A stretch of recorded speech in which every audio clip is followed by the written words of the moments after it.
नमस्कार, मैं हूँ रजनीश और आज बात पश्चिम बंगाल की। पश्चिम बंगाल में नई सरकार का गठन हुआ। इसके अलावा सब कुछ वहाँ पे बदलाव जो है इसको लेकर बातें चली। मुख्यमंत्री के तौर पे शपथ ग्रहण के बाद 5 मंत्री जो है वो शपथ लिए थे, लेकिन अभी जो है 28 मंत्री और बनाए गए। हालांकि जो बनाए गए मंत्री हैं नए, उनमें अभी विभाग का बंटवारा नहीं हुआ है। दूसरी ओर ममता बनर्जी अपने घर पर कालीघाट स्थित जो उनका आवास है वहाँ पे वो बैठक बुलाई थी, लेकिन 60 विधायक नहीं पहुँचे, 20 मात्र विधायक पहुँचे और इसको लेकर बैठक स्थगित हो गई। अब कई सारी बातें जो है यहाँ पे चल रही है। बंगाल में जो है घटनाक्रम राजनीतिक तो तेज़ी से बदला ही बदला। अब वहाँ पे जो कुछ वस्तु स्थिति है राजनीतिक तौर पे या फिर ज़मीनी स्तर पे, उसको लेकर भी कई महत्वपूर्ण बातें हैं। एक ओर जो है वो बुलडोजर कार्रवाई तेज़ी से चल रही है, दूसरी ओर घुसपैठिए को चेतावनी दे दी गई है कि वो राज्य को छोड़ दे, देश को छोड़ दे, जो यहाँ के लोग नहीं हैं।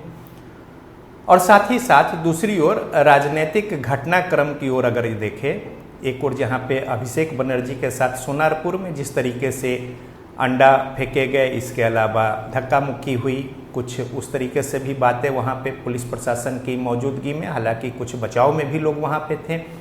अब इसको भी कई तरह से देखा जा रहा है। अब सत्ता में बीजेपी है, उनका कहना है कि इसमें पार्टी का कोई हाथ नहीं है, क्योंकि स्थानीय लोग बहुत ज़्यादा आक्रोशित हैं, तो लिहाजा इसका जो परिणाम है वो इस तरीके से, चूँकि जनता में रोष है और गुस्सा है। और ये बातें बीजेपी नहीं, टीएमसी के विधायक और लोग भी कह रहे हैं। हावड़ा से जो टीएमसी के विधायक चुने गए हैं उनका भी इस तरीके से बयान है। इसके अलावा दूसरे कई जो टीएमसी के लोग हैं वो कह रहे हैं कि आखिर ममता बनर्जी यानी दीदी तो ठीक है, लेकिन अभिषेक बनर्जी की वजह से जो फजीहत हुई है, इस बात को दीदी समझने को तैयार क्यों नहीं है। ये बातें अब टीएमसी के अंदर से उठ रही हैं। इतना भर नहीं, अब देखिए संकट ये है कि टीएमसी में टूट के आसार जो है वो दिख रहे हैं। आज अगर आप देखें तो जो 2 टीएमसी के विधायक हैं उन्होंने विधानसभा अध्यक्ष को लिखित दिया है कि अगर नेता प्रतिपक्ष आपको चुनते हैं तो फिर उनकी बात पहले सुने। तो अब जाहिर तौर पे ममता बनर्जी के सामने टीएमसी के लोग क्या, दूसरे राजनीतिक दलों के लोग भी बोलने से पहले सोचते थे, लेकिन अब टीएमसी के अंदर से ही जिस तरीके से बातें उभर कर सामने आ रही है और मुखर होकर जिस तरीके से लोग बोल रहे हैं, टीएमसी के ही लोग, उनके ही विधायक, इससे तो इतना बात स्पष्ट हो गया है कि दीदी का जो एक दबदबा और पार्टी के अंदर जिस तरीके से बातें और तमाम सारी चीज़ें थी वो अब नहीं रह गई हैं। और इसकी वानगी तो कालीघाट में जो बैठक बुलाई थी ममता बनर्जी, उससे भी स्पष्ट हो गया। और रहा सहा कसर जो है वो हो गया कि जब 2 विधायक जो हैं उन्होंने, ऋतुव्रत हैं उलबेरिया से विधायक चुने गए हैं, हालांकि पहले वो लेफ्ट में थे और टीएमसी में दीदी का दामन थामा था। और साथ ही साथ यदि बात करें तो संदीपन साहा इंटाली से विधायक हैं, दोनों टीएमसी के विधायक हैं और दोनों ने स्पष्ट किया है और साथ ही साथ विधानसभा अध्यक्ष को भी लिखा है कि नेता प्रतिपक्ष का जो चयन होना है या बातें होनी है या फिर जो दावेदारी है, उससे पहले हम लोगों से, यानी इन दोनों ने कहा है कि हमसे बात करें। तो अब ये स्पष्ट हो गया है कि टीएमसी टूट की ओर आगे बढ़ रहा है। अब सवाल है कि आगे किस तरीके से बातें होंगी। अब जब ये टूट होगा तो इससे समझा जा सकता है कि 20 विधायक पहुँचे, 60 नदारत, तो यानी कि जो नाराज़गी है, जो खेमा ममता बनर्जी के आदेश का पालन नहीं कर रहा है, उसकी संख्या ज़्यादा है। और विधायक जो है वो अपनी अपनी बातें देख रहे हैं। कुछ टीएमसी के विधायकों ने तो यहाँ तक कहा कि जब धक्का मुक्की और अंडे फेंके गए और अभिषेक बनर्जी के साथ इस तरीके से बातें हुई तो ममता बनर्जी मुखर हुई हैं और वो बोल रही हैं, निशाना साध रही हैं। लेकिन टीएमसी के ही दूसरे जब विधायक पीटे गए या फिर उन पे हमला हुआ तो ममता बनर्जी कुछ भी नहीं बोली। तो ये सब बातें अब जो है सार्वजनिक तौर पे सामने आ रही हैं और ऐसी परिस्थिति में जो टीएमसी को बचाने, एकजुट रखने, और ममता बनर्जी जुझारू नेता मानी जाती हैं, शुरू से ही उनका जो एक रुतबा रहा है और साथ ही साथ जो तासीर रही है वो संघर्ष की रही है और संघर्ष के बूते ही पश्चिम बंगाल में वो सत्ता पे काबिज भी हुई थी। एक लंबा संघर्ष रहा है, ऐसा नहीं कि बैठे बिठाए या फिर कुछ इस तरीके से उनके हाथ में सत्ता आ गई थी। लंबा संघर्ष उन्होंने किया जमीनी स्तर पर।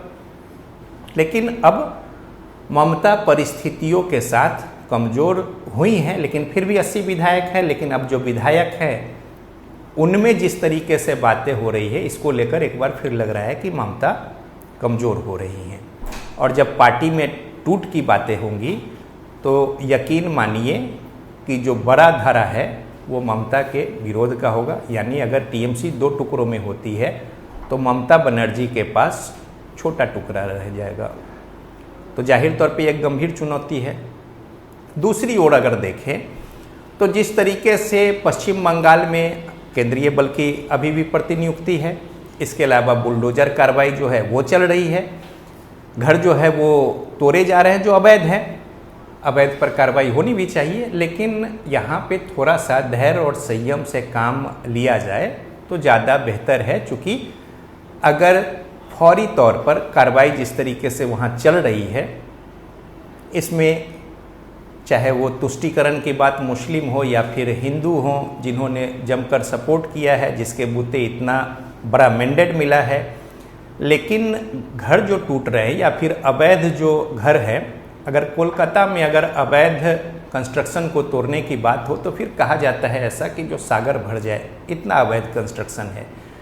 कार्रवाई तो होनी चाहिए अवैध कंस्ट्रक्शन पे, लेकिन यहाँ पे थोड़ा सरकार अगर संयम से काम ले और चरणबद्ध तरीके से काम करे, लोग विश्वास में है ही हैं। अब देखिए जैसे दमदम में जिस तरीके से कार्रवाई हुई है और ज़्यादातर जो घर टूटे हैं वो सारे बंगाली या फिर 90% से ज़्यादा हिंदू घर है। अब जो बेघर लोग हो जाएंगे तो वो कहाँ जाएंगे? तो जाहिर तौर पे ममता जो धीरे धीरे हाशिए पर और हाशिए से भी नीचे जा रही हैं, उनको कहीं ना कहीं ऑक्सीजन मिल जाएगा ऐसी बातों से। और ममता बनर्जी संघर्ष करने को लेकर जानी जाती हैं। नंदीग्राम की बात हो या फिर धर्मतल्ला में बात हो, लगातार वो बैठकर अपनी आवाज़ें बुलंद करना और जिस तरीके से उन्होंने संघर्ष के जरिए यहाँ तक पहुँचा है। संघर्ष की बातें उनकी तो यहाँ तक है कि जब सरकार थी यूपीए की और मंत्रिमंडल में उनके सहयोगी साथी यानी टीएमसी शामिल थे केंद्र की सरकार में, तो कोलकाता की सड़क पर ममता बनर्जी अपने ही सरकार यानी केंद्र सरकार के खिलाफ सड़क पर उतर जाती थी, पैदल मार्च करती थी। तो ये उनका तासीर जो है संघर्ष का रहा है।